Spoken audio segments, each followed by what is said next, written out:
Some places are built for joy. Others, they absorb the echoes of fear.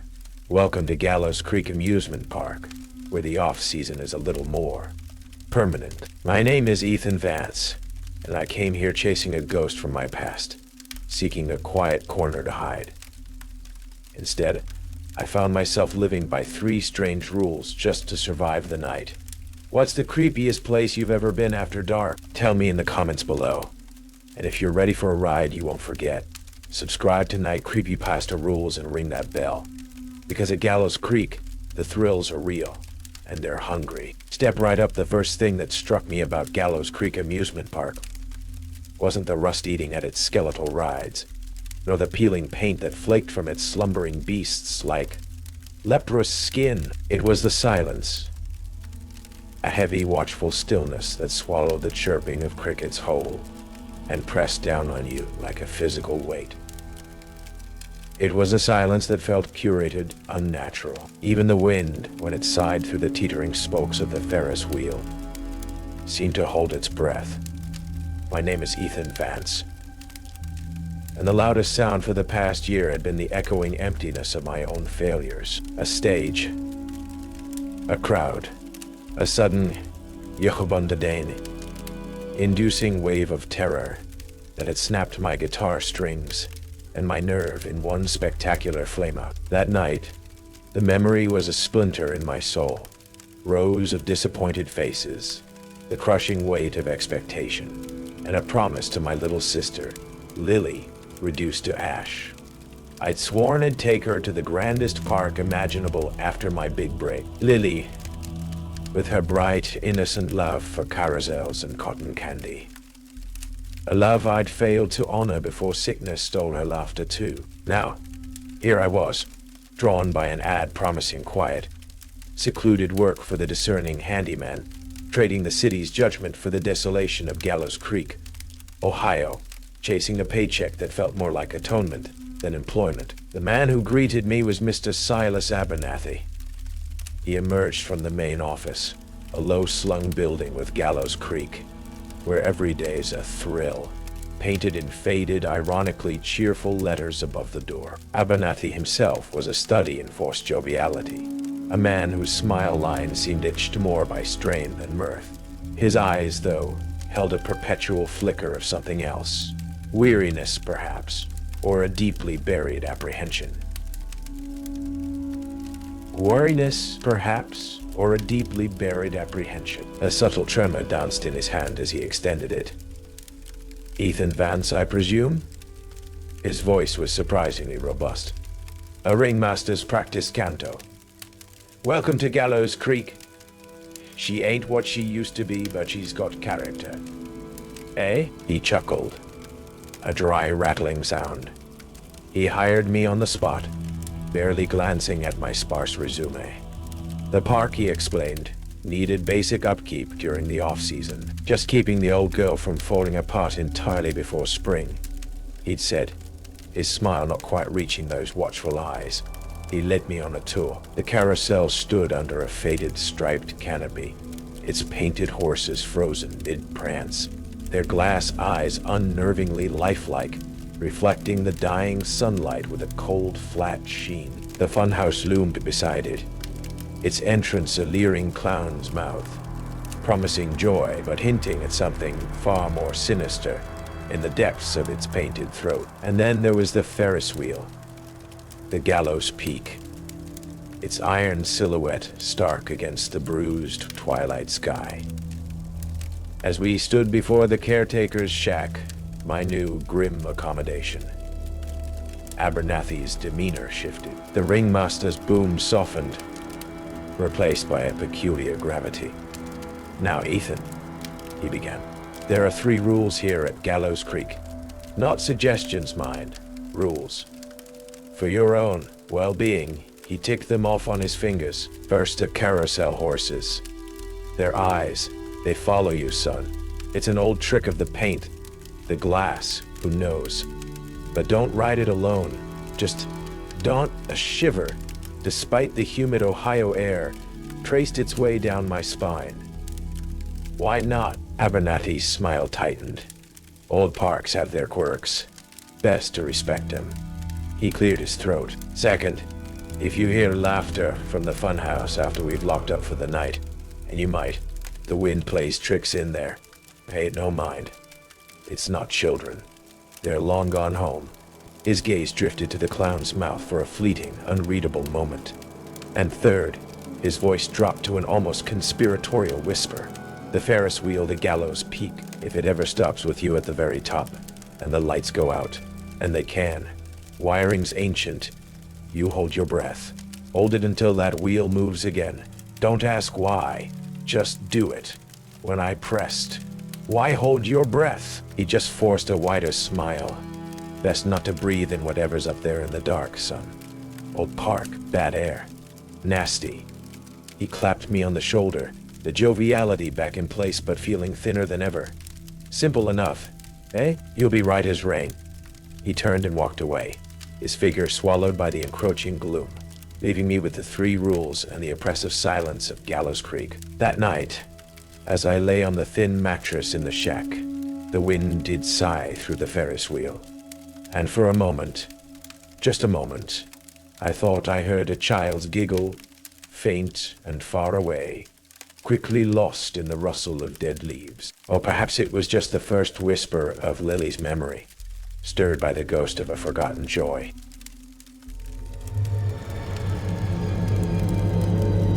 The first few days at Gallows Creek were a symphony of decay. My tasks involved sweeping away years of accumulated leaf litter, oiling rusted gears that groaned like tormented souls, and replacing bulbs in fixtures that looked as if they hadn't seen light since the Eisenhower administration.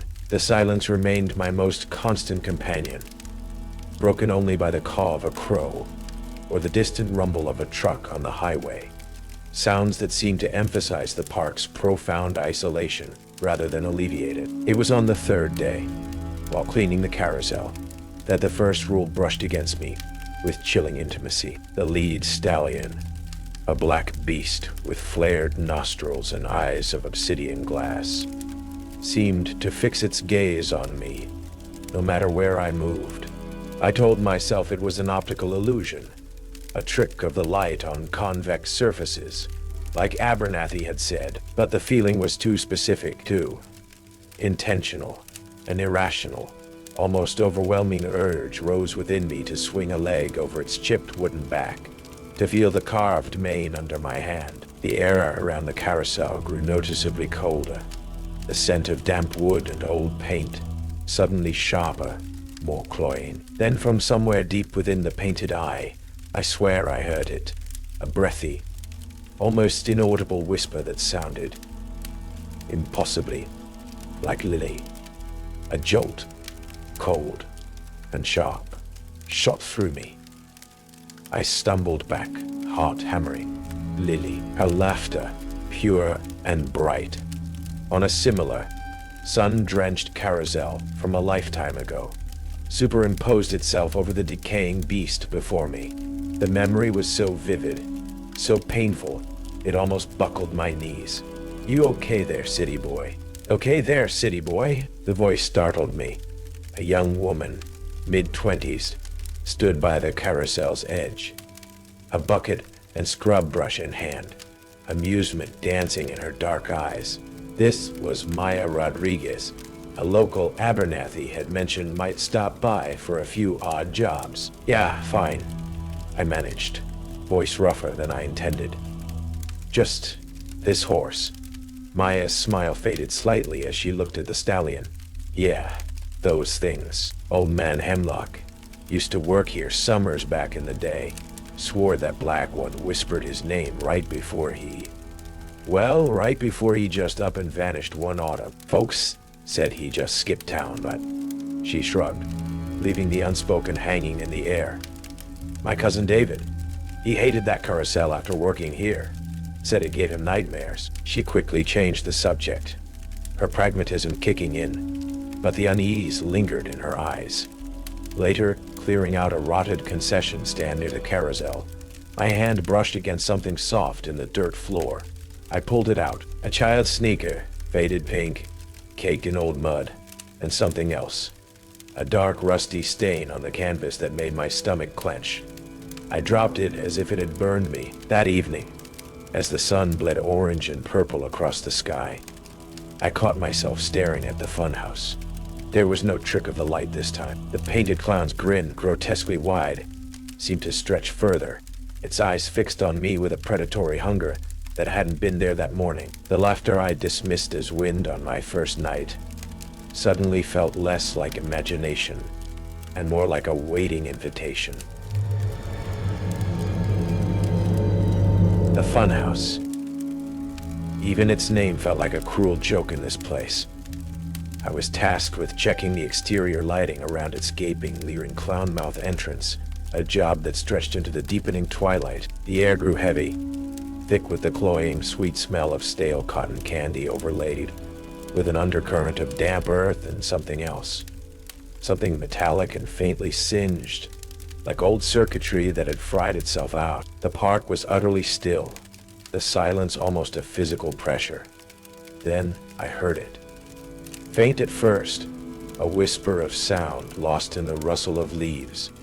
It grew, coalescing into a giggle, high-pitched like a child's, yet utterly devoid of mirth. It echoed from deep within the locked, darkened funhouse, bouncing off unseen walls, multiplying.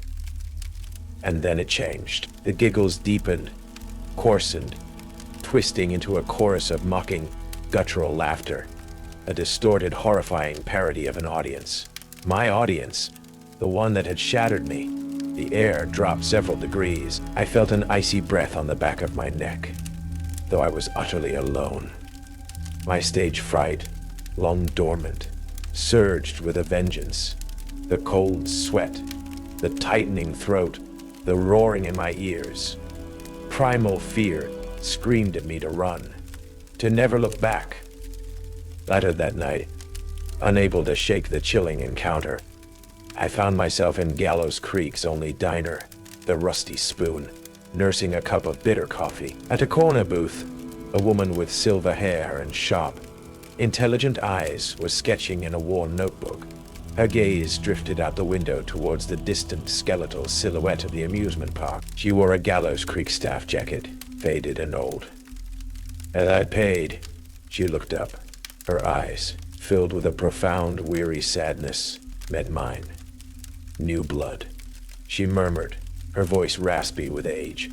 They always need new blood at Gallows Creek. Her name was Eleanor Bishop. Ellie.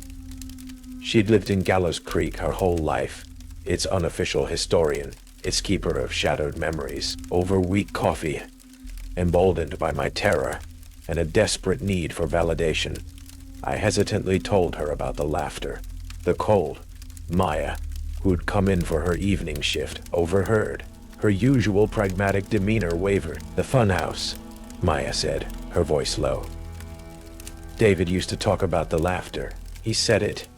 It knew things about him. She then confided about his slow, agonizing decline, his paranoia, the eventual note that offered no explanation beyond a scrawled. The grins are everywhere. Ellie nodded slowly, her gaze distant. The funhouse isn't for fun, Ethan. It shows you what you've lost. Then it takes what you have left. She opened her notebook, revealing meticulously drawn sketches of the park's rides, annotated with dates and names. She paused on a detailed drawing of the funhouse entrance, then pulled out a small, heartbreakingly creased photograph from her wallet. A smiling boy, no older than 7, squinting in the sun. My brother, Thomas. He loved the funhouse. He went in one sunny afternoon, almost 50 years ago. He never came out. The shared grief and fear forged a fragile bond between us. As we spoke, Mr. Abernathy passed by the diner window. He saw us huddled together, his usual beaming smile faltering for a split second, replaced by a flash of something cold, anger, or was it fear, before it was firmly back in place, an unsettlingly bright mask. Before I left, Ellie pressed a tattered, folded piece of paper into my hand. Found this in an old park ledger years ago, she whispered. from before Abernathy's time. Maybe from his father's caretaker. I unfolded it later in my shack. The ink was faded, the handwriting spidery, but the words chilled me to the bone. The Ringleader demands its audience. The rules are the script we must all follow, lest the curtain fall on us all. The Ringleader, a name for the dread that permeated Gallows Creek. A storm was brewing. The sky had turned a bruised, sickly yellow, and the wind, once a sigh, now shrieked through the park's decaying structures, rattling loose panels and making the chains of the swing ride clank like ghostly manacles. Mr. Abernathy seemed more agitated than I'd ever seen him. His folksy charm stretched thin, his eyes darting nervously towards the churning heavens. "Ethan, my boy," he called out, his voice almost swallowed by a gust of wind. "Need you to do a quick run-up on the gallows peak. Secure the cabins before this squall hits proper. Just make sure they're empty." He licked his lips, a nervous tick I hadn't noticed before. It dislikes surprises up there. The IT hung in the air, loaded and ominous. My stomach tightened. The Ferris wheel, the third rule. Still, a job was a job, and rebellion felt like a luxury I couldn't afford. The ascent was slow, the old mechanism groaning in protest with each turn. I checked the empty, swinging cabins, their plastic windows clouded with grime. The wind buffeted me, threatening to tear me from my perch. Why? I was near the top, the whole grotesque panorama of Gallows Creek spread out below me like a diseased map when it happened. A hydraulic wheeze, a sickening lurch, and then silence. The Ferris wheel shuddered to a dead stop, leaving me stranded at its very apex. And as if on cue, the park's already struggling lights flickered, buzzed, and died, plunging me into an absolute, suffocating darkness. The wind howled, but beneath it, a new silence had fallen, deeper and more dreadful than any I'd experienced before. "Hold your breath until it moves." Abernathy's words screamed in my mind. My heart hammered against my ribs like a trapped bird. I squeezed my eyes shut and held my breath, the air in my lungs suddenly feeling precious, finite. The memory of Lily, her small chest struggling for air in her final days, flashed before me, a cruel, suffocating echo. Seconds stretched into an eternity. A faint scratching sound came from outside the cabin, like claws on fiberglass. An insidious whisper, not words, but pure, condensed malevolence, caressed the exterior, pressing in the metallic tang of blood, and the sickly sweet reek of burnt sugar filled the tiny space, even though I wasn't breathing it. I felt a presence, vast, ancient, and utterly without pity. A colossal entity just beyond the thin shell of my cabin, seeming to inhale the terror radiating from me. My lungs burned. My vision began to tunnel into pinpricks of light. I was going to pass out. Then, with a violent, bone-jarring groan, the wheel lurched. It began its descent, shuddering and protesting. The park lights sputtered back to a dim, unreliable life. I gasped in a ragged, desperate lungful of air, a sob catching in my throat. I was alive, shaking, drenched in a cold sweat, but alive. Later, after the storm had passed, leaving the park glistening and sodden under a sliver of moon, I saw Abernathy near the Ferris wheel's massive generator shed. His hands were smeared with fresh grease, and he was muttering to himself, his back to me. Almost not enough this time, I heard him whisper, his voice raw. "It grows hungrier, always hungrier." He straightened, sensing me, and spun around, his face pale in the moonlight. He plastered on that awful wide smile. "Just a dodgy old motor, son. Nearly gave up the ghost in that blow." But his eyes, for a split second before the mask solidified, were filled with a stark, raving terror that mirrored my own. Ellie, when I recounted the experience to her and Maya the next day, her face grim, leafed through her notebook. "The gallows peak," she murmured, tapping a faded sketch. The old tales say it was the highest point for the Old One to see its domain, and to choose its amusements. That night, back in the relative safety of my shack, I found another fragment of aged paper tucked into a crack in the floorboards, clearly from the same old diary Ellie had given me a piece of. The spidery handwriting was frantic. S.A.'s father knew. He tried to stop the feeding, to break the compact. The ringleader punished the town deeply for his defiance. So many sick, so many children taken in the night.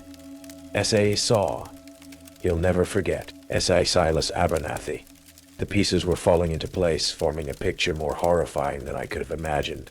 The rules weren't for safety. They were for something far, far worse. The weight of the diary entries, Abernathy's thinly veiled terror, the suffocating presence on the Ferris wheel, it all coalesced into a single, undeniable point of dread. Silas Abernathy wasn't just an eccentric park owner. He was a participant, a warden in this grotesque theater of fear scripted by the ringleader. Ellie, her face etched with a grim resolve born of decades of grief, had a theory. If the Abernathy family is bound to it, she'd said, her voice low and steady, there must be something that anchors it here. Something personal to them. Something that was part of the original compact. Abernathy's private office in the main building. It has to be there.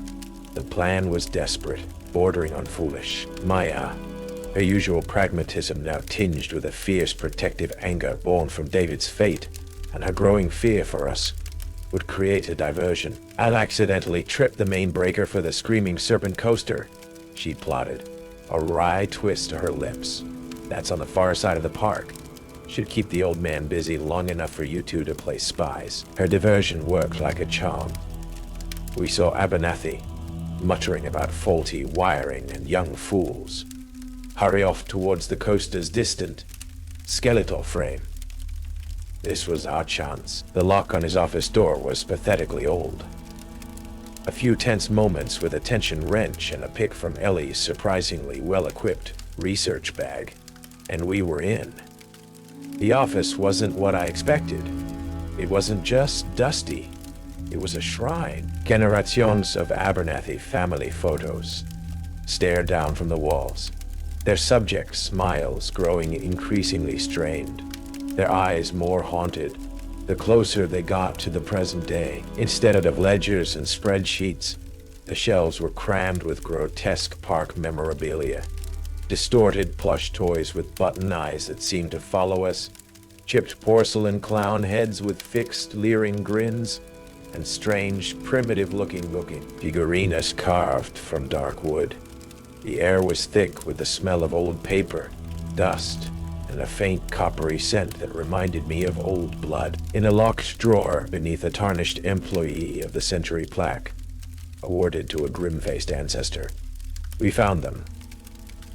Silas Abernathy's personal journals, pages and pages of cramped, spidery handwriting, a chronicle of inherited torment. It began with grandfather Elias, one entry read. He sought prosperity for this barren land, made a deal with something in the soil older than the hills. The park was its price, its playground, and our family its eternal stagehands. Another, more recent, chilled me to the core. My own father tried to end it, to sell the park, to starve the ringleader. It retaliated. Sickness swept through Gallows Creek. Children vanished from their beds. Little Tommy Bishop. I saw what happened. I was just a boy. It took him. It showed me. The rules, the little offerings of fear, they are the lesser evil. They keep the greater hunger at bay. So Ellie's brother hadn't just wandered off. He'd been a sacrifice. A lesson. Abernathy's complicity wasn't malice. It was a desperate, twisted form of protection.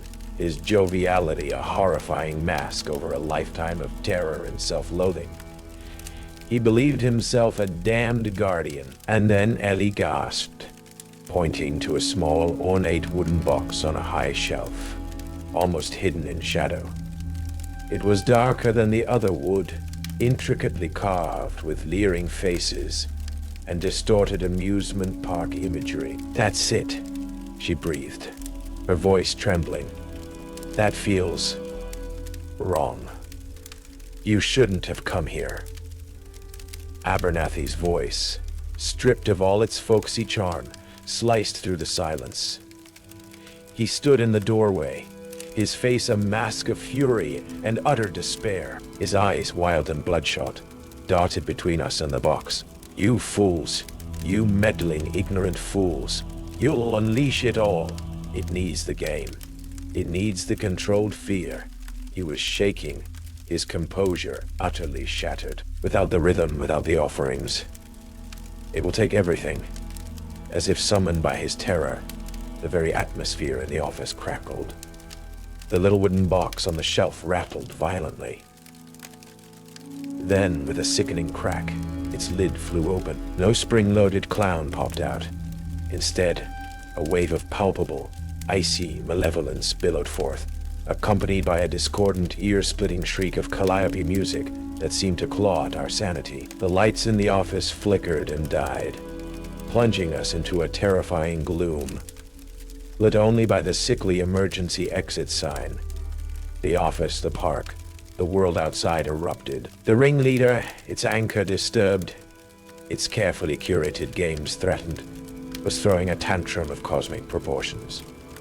Laughter, hideously distorted and multi-layered, echoed from everywhere and nowhere at once. From beyond the office window, we heard the carousel music warp into a screaming dirge, punctuated by the splintering crack of wood as its painted horses, their eyes now glowing with a malevolent crimson light, thrashed wildly, trying to break free. The silhouette of the Funhouse clown entrance seemed to ripple and detach from the building, becoming a free-floating, shadowy maw that drifted with predatory intent. Objects in the office began to fly. Porcelain clowns shattered against walls, old trophies spun through the air. The air grew bitingly cold, smelling of sulfur and burnt sugar, a smell I recognized from the apex of the Ferris wheel. Illusions, sharp and cruel, began to assault us. I saw Lily, my sweet Lily, her face pale and terrified, beckoning me from the doorway, whispering, "Ethan, help me. It's so dark on the Ferris wheel." For a horrifying moment, I almost went to her. Ellie cried out, stumbling back, her eyes fixed on a corner of the room where, for a fleeting second, I saw the ghostly image of a small boy cowering in fear. "Thomas, the box!" Ellie shrieked, pointing a shaking finger. "It's the heart! We have to destroy it." Abernathy, his face a rictus of terror, lunged, not at us, but at the box. "No, it will take me instead. It was always meant to be me.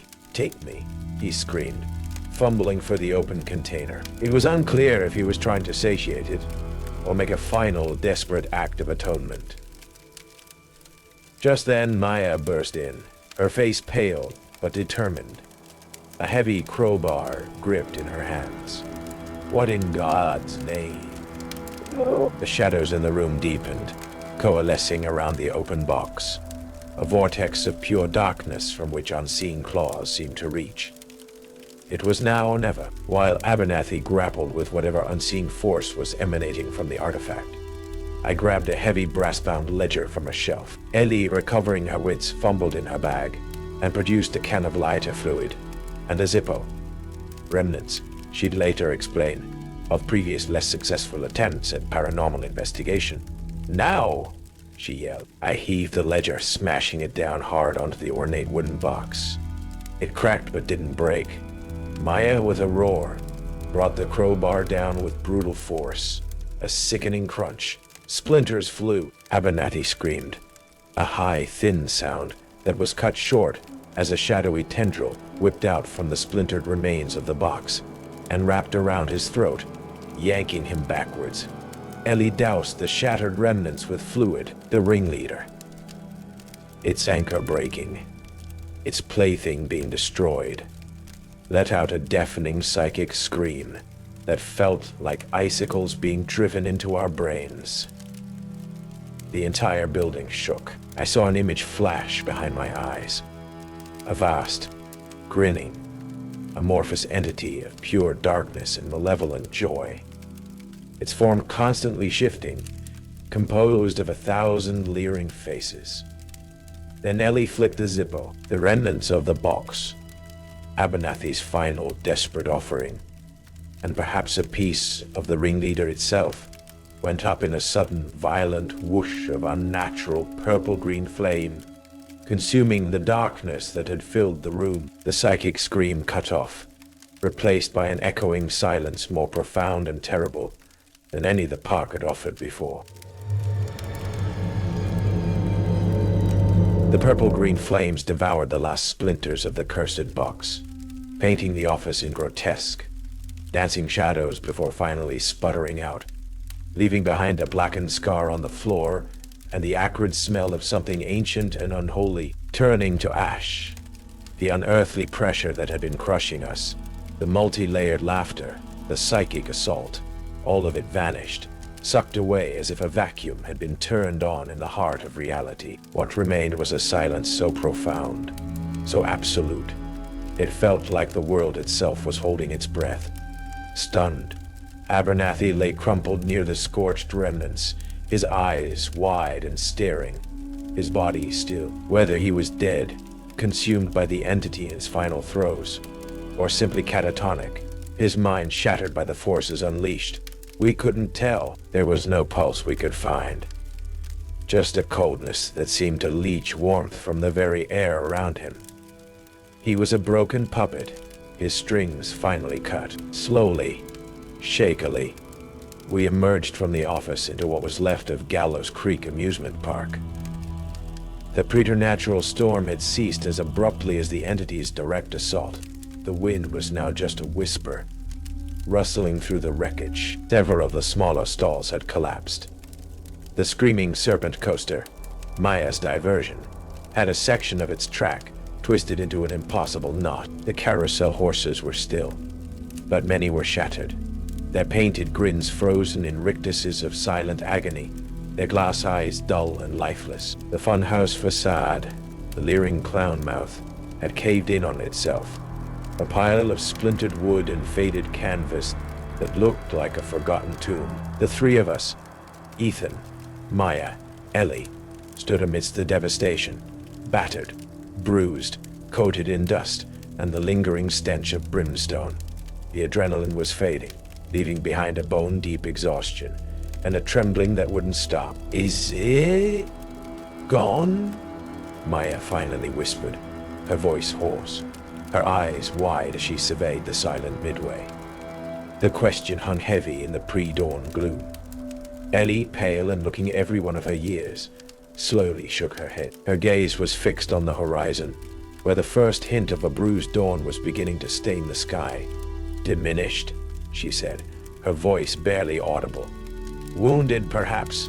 Its anchor here is broken. But things like that, Ethan, Maya, they don't truly die. They are too old, too patient. They just wait."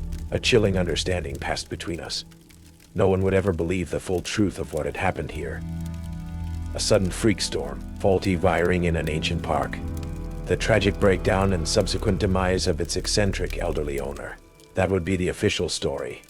The mundane explanation for an event that had torn a hole in the fabric of our reality. We stumbled towards the park gates, the silence pressing in, no longer watchful, but empty, scoured clean yet deeply, fundamentally wrong. The first birds were beginning to tentatively chirp, their sounds almost painfully normal against the backdrop of our shredded nerves. As we reached the edge of Gallows Creek, the town still slumbering, I looked back one last time. The park lay quiet, a collection of broken toys under a pale, indifferent sky. But I knew. We knew. The gilded grin might have faded, but its echo would linger, a permanent stain on our souls. The official story, as predicted, was one of tragic, mundane circumstance. Faulty wiring and severe weather led to structural collapses at the long-neglected Gallows Creek Amusement Park. The local paper reported Ona Silas Abernathy, believed to have been on site during the incident, is presumed deceased. Park condemned. No mention of screaming shadows, ancient packs, or things that fed on fear. The world neatly papered over the abyss we had stared into. Maya left Gallows Creek not long after. "Too many ghosts here, Ethan," she'd said, her dark eyes holding a sadness that hadn't been there before. Real ones and the ones we made. She needed new horizons. A place where the wind didn't whisper forgotten laughter. I couldn't blame her. Ellie remained, the stoic, quiet sentinel of Gallows Creek's shadowed history. She continued her notebooks, meticulously documenting everything we'd experienced. A testament against the encroaching silence of disbelief. "Someone has to remember," she'd told me, a faint, sad smile on her lips. "Someone has to keep watch." As for me, Ethan Vance, the haunted musician who had sought solace in desolation, I found a fragile, scarred kind of peace. The stage fright, though still a phantom limb of anxiety, no longer held me in its icy grip. I had faced a terror far greater than any audience, stared into the maw of something truly monstrous, and somehow stumbled out the other side. I hadn't given Lily the grand amusement park I'd promised. But in confronting the insidious corruption of joy that was the Ringleader, in helping to protect others, even in this small, forgotten corner of Ohio, I felt I'd honored her memory in a way that was deeper, more meaningful. The weight of that broken promise had lessened, replaced by the heavier, sharper knowledge of what lurked just beyond the veil of the ordinary. I was packing my meager belongings, ready to leave Gallows Creek myself, when I found it, tucked into the pocket of the jacket I'd worn that final, terrifying night. A place I was certain I'd emptied a dozen times was a single Gallows Creek ride ticket. It was pristine, uncreased, the colors strangely vibrant, unlike anything else that had survived the park's decay. The stylized cartoon clown on its face, meant to be cheerful, now seemed to hold a knowing, secretive smirk. As I stared at it, a prickle of unease tracing its way up my spine. The ink on the ticket seemed to shift, to writhe almost imperceptibly. The clown's eyes, for a horrifying, infinitesimal moment, a trick of the light, a product of my overtaxed nerves, seemed to swivel, its gilded grin turning its full, malevolent attention directly towards me. A faint, cold breath, like the chill from the Funhouse, brushed the back of my neck. And then I heard it, so quiet it could have been the rustle of leaves outside my window, or the sigh of the wind in the eaves. But I knew better. The first discordant bar of a calliope, tinny and far away, followed by a single, high-pitched, childlike giggle, an echo of the Funhouse, an echo of the Ringleader. It wasn't gone. Ellie was right. It was merely patient, and it remembered my face. My part in its matinee had earned me more than just survival. It had earned me a complimentary, lifetime pass to its ongoing silent show. The curtain had fallen on Gallows Creek. But for me, perhaps the true Ringleader's performance was only just beginning. And this time, there were no rules left to guide me through the darkness. The show must go on, even if the audience is gone. Ethan Vance learned it the hard way. Gallows Creek is condemned. The Ringleader's grip loosened. For now. But some entities don't just disappear. They wait, and they remember the faces of those who tried to stop the performance. Seriously, if you didn't stay until the very end, you missed the final chilling moment. The twist that reveals the true, terrifying nature of the Ringleader's reach. The last ticket is punched. What do you think the Ringleader truly is? What will become of Ethan? Share your theories in the comments below. And if you made it through the night at Gallows Creek, if the gilded grin hasn't found you, then you're part of our strange attraction now. Subscribe to Night Creepypasta Rules, because sometimes the worst rides, they're just beginning. And the final ticket, it's always waiting.